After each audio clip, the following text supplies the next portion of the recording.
GoForThe2.com. We're into the Week 9 predictions for the college football season. Week number 8 saw some major upsets. Week number 9 is shaping up to be a great weekend as well. Let's start with the predictions starting on Friday night. Boise State and BYU. Very interesting matchup. BYU has not looked like the same team since quarterback Taysom Hill went down with the broken leg. They've dropped 3 straight. Now have to travel on the road to Boise, Idaho, where the Broncos are almost unbeatable at home. But I like the Cougars in this matchup. I think they match up very well on the offense and defensive lines, and I'm not sold by Grant Hendrick at the quarterback position for Boise State. I think they're more of a run-oriented team that likes to work off of play action, and that's BYU's defensive strength. They have a very solid defensive line, and I think they get the road victory Friday night over Boise State, 34-27.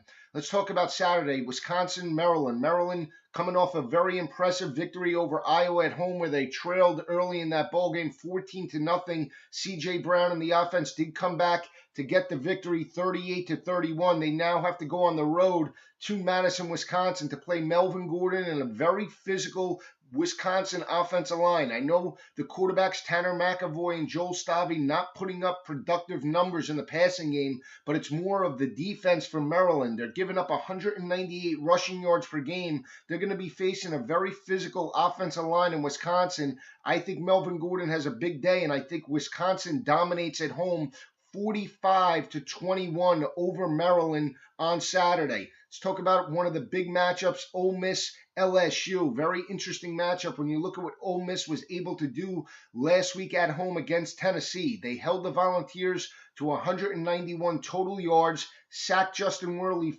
7 times, created 4 turnovers, and held Tennessee to 0 yards rushing. They now go on the road to Baton Rouge, where the Tigers are almost unbeatable at home, and Les Miles, a very good underdog coach. You look at LSU overall, only giving up 156 passing yards per game, and you look at the 2 games that LSU lost to Auburn and Mississippi State, they had mobile quarterbacks in Dak Prescott and Nick Marshall. That's where the Tigers struggle a little bit, is when quarterbacks break contain. They struggle this year because they're young and raw. But when you look at Bo Wallace, more of a pocket passer, I think LSU will be able to get a read on him. I like the way the LSU O-line is playing. I look for Leonard Fournette to break through, have a decent performance, and I think LSU gets a 17-13 victory over Ole Miss on Saturday. They shock Ole Miss. When you look at Ole Miss, they're 2-3 overall over the last 5 meetings against LSU. They've dropped the last 2 in Baton Rouge by a total of 13 points. So I think that favors LSU into this matchup. Couple the fact that it's a night game, and I can't go against the Mad Hatter on a Saturday night in Death Valley. Let's talk about another game that's pretty interesting. Oklahoma State at home against West Virginia. West Virginia, dominant home performance over Baylor. When you look at what Baylor did on the road in Morgantown, very uncharacteristic performance on the road, only 95 yards rushing. West Virginia shut down the rushing attack of Baylor that the week before rushed for 270 yards against TCU, a dominant home performance by the Baylor Bears. But last Saturday in Morgantown had 18 penalties, 215 yards. They won the turnover battle, but still lost by double digits to West Virginia and Clint Trickett. Clint Trickett having a great year, 2,525 passing yards. He's got a big play wide receiver in Kevin White. He's already over 1,000 yards for the season on 69 receptions. He's a legitimate deep threat, and Oklahoma State's defense not playing that well in pass defense. But when you look at this West Virginia team, 2 things really stand out. They haven't won in Stillwater since 1929, and secondly, they're 123rd out of 125 teams in turnover margin. They're minus 11 overall. Michigan is dead last at minus 13. So I think this team is living a little bit dangerously on the edge.